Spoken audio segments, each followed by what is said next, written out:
Tu connais sûrement cette sensation. Tu viens de terminer un chapitre, c'était passionnant, dense, inspirant.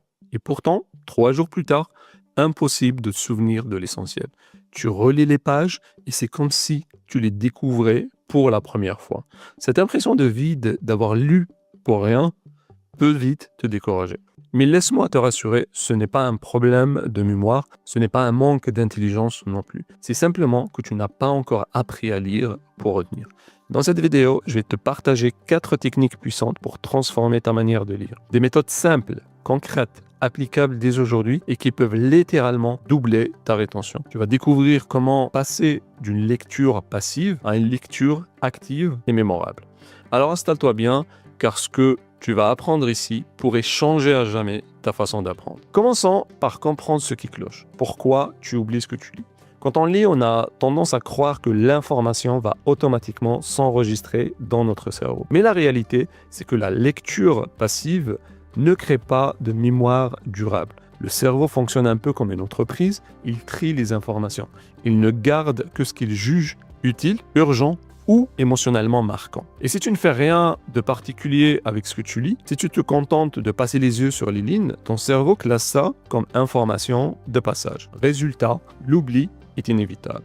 La bonne nouvelle, c'est qu'il suffit de lire autrement pour inverser la tendance. Technique numéro 1, fixe-toi un objectif clair avant d'ouvrir ton livre. Demande-toi toujours pourquoi je lis ça exactement. Tu lis pour appliquer ces idées à ton business, pour nourrir ta réflexion personnelle, pour un projet précis. Plus ton objectif est concret, plus ton cerveau va mobiliser ses ressources pour filtrer l'information utile. C'est ce qu'on appelle la lecture intentionnelle. Elle te permet de rester concentré sur ce qui compte vraiment. Par exemple, si tu lis un livre sur la communication pour améliorer tes prises de parole, ton attention va naturellement se porter sur les passages qui traitent de structure, d'impact et de persuasion. Le reste, ton cerveau le mettra en arrière-plan. Lire avec une intention, c'est comme allumer une lampe torche dans une pièce sombre.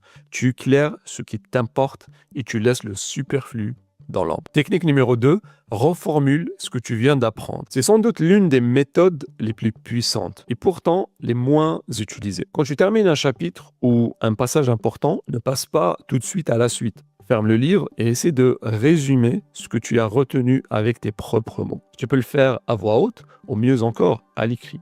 Pourquoi c'est si efficace? Parce que tu forces ton cerveau à retravailler l'information, à la transformer, à l'intégrer. En reformulant, tu passes de la simple réception à l'appropriation. Tu crées des connexions neuves dans ton cerveau et tu testes ta compréhension réelle. C'est un peu comme enseigner à quelqu'un d'autre. Tu ne peux pas tricher. Tu dois clarifier ta pensée et cette clarté, c'est ce qui fixe ta mémoire. Petit conseil en plus, fais-le dans un carnet. Tu vas te constituer au fil des livres une bibliothèque mentale ultra personnelle.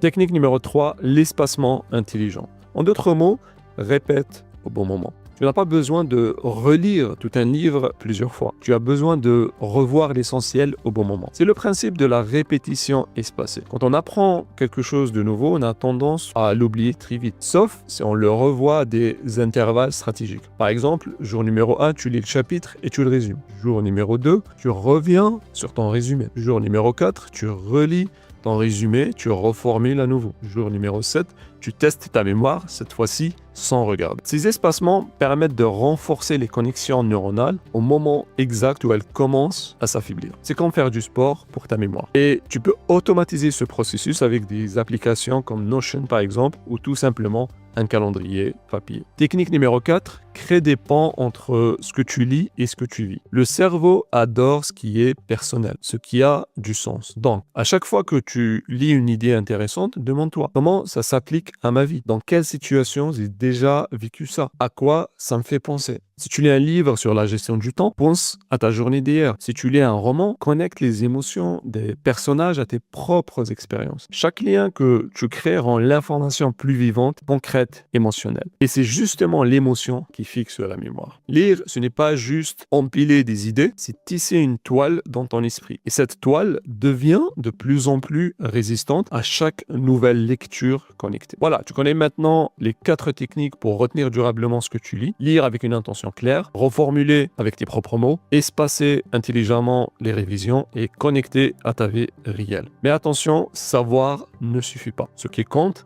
c'est d'appliquer. Alors voilà mon défi pour toi. Prends un livre que tu es en train de lire et teste ces 4 étapes dès aujourd'hui. Tu vas voir, dès les premières pages, ta façon de lire va changer. Et surtout, tu vas commencer à retenir pour de vrai.